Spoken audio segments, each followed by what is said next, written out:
Existe uma pintura brasileira que conseguiu fazer algo raríssimo: dividir intelectuais, escandalizar críticos e mudar completamente a forma como o Brasil enxergava a própria arte. O nome dela é Abapuru. Hoje esse quadro vale milhões, aparece em livros do mundo inteiro e virou um dos maiores símbolos da cultura brasileira. Mas o que pouca gente percebe é que por trás dessa obra existia uma verdadeira guerra cultural. De um lado, Monteiro Lobato, escritor, crítico cultural, uma das maiores vozes e influentes naquela época. Do outro, Tarsila do Amaral, artista que ajudou a reinventar completamente a arte brasileira. O mais curioso dessa história é que os dois acreditavam estar defendendo o verdadeiro Brasil. Só que eles tinham ideias completamente diferentes sobre o que a arte brasileira deveria ser. Essa divergência provocou debates públicos, dividiu intelectuais e acabou influenciando toda a identidade cultural do país. Hoje a gente vai entender a verdadeira história por trás da rivalidade entre Tarsila do Amaral e Monteiro Lobato. Para entender essa história, a gente precisa voltar para São Paulo de 1917.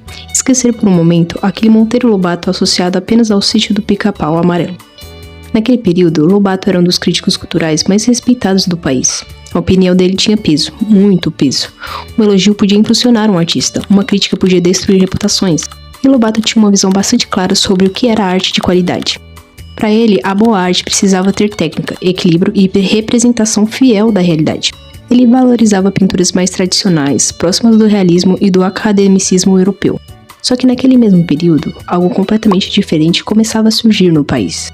Ainda em 1917, a pintura Anita Malfatti retorna da Europa trazendo influências expressionistas e modernistas, e decide fazer uma exposição em São Paulo.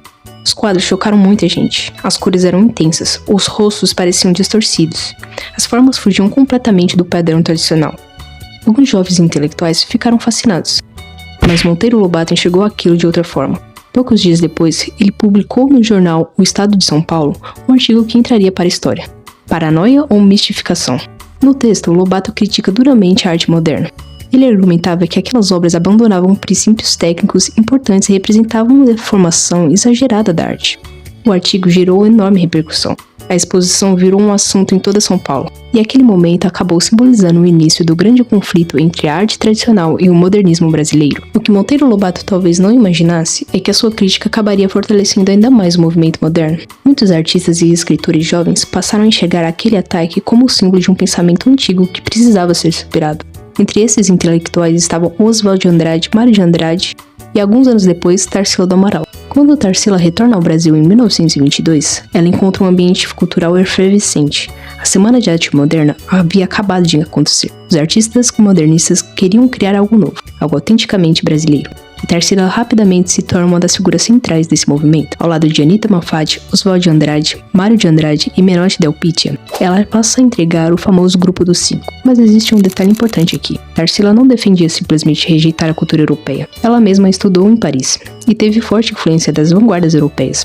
A diferença era outra. Ela acreditava que o Brasil precisava absorver essas influências sem perder sua própria identidade. Em 1928, Tarsila pinta uma obra que mudaria definitivamente a história da arte brasileira. Originalmente, a pintura foi criada como presente de aniversário para Oswald de Andrade, seu marido na época. Mas o impacto da obra rapidamente ultrapassou o âmbito pessoal. Quando Oswald viu a tela pela primeira vez, ficou impressionado. A figura parecia diferente de tudo. Um corpo enorme, pés gigantes, mãos exageradas, uma cabeça pequena, uma paisagem tropical, quase surreal.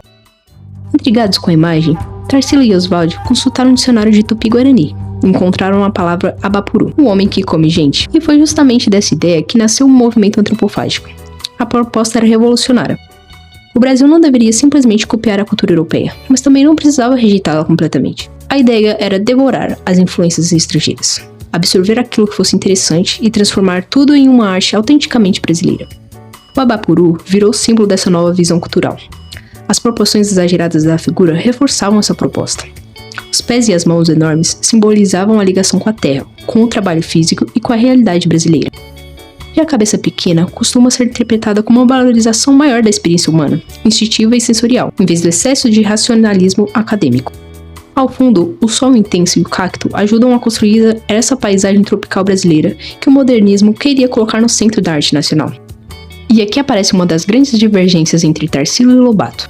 Enquanto Lobato acreditava que a arte deveria preservar modelos mais tradicionais e técnicos, Os modernistas defendiam que o Brasil precisava criar uma própria linguagem visual. E talvez a parte mais interessante dessa história seja justamente essa.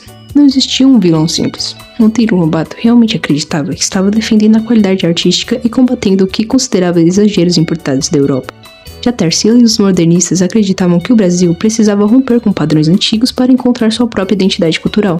No fundo, os dois lados estavam discutindo algo muito maior do que pintura. Eles discutiam o significado de ser brasileiro. E essa discussão continua existindo até hoje. Até que ponto devemos preservar tradições? E até que ponto precisamos reinventá-las?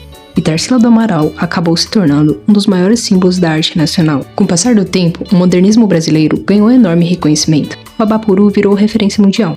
Mas Monteiro Lobato também deixou um legado gigantesco. Além da literatura infantil, ele teve forte atuação em debates sobre educação, cultura e até petróleo no Brasil. Hoje, olhando para essa história com distância, talvez o mais fascinante seja perceber como o choque entre ideias completamente diferentes ajudou a transformar a cultura brasileira.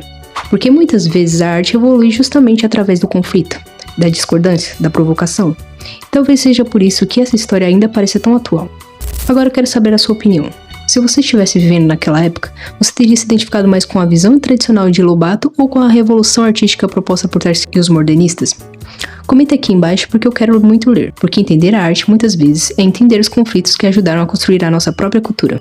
E se você gosta de histórias sobre arte, bastidores culturais e curiosidades históricas contadas de forma leve e profunda, aproveita para se inscrever no canal. Até a próxima!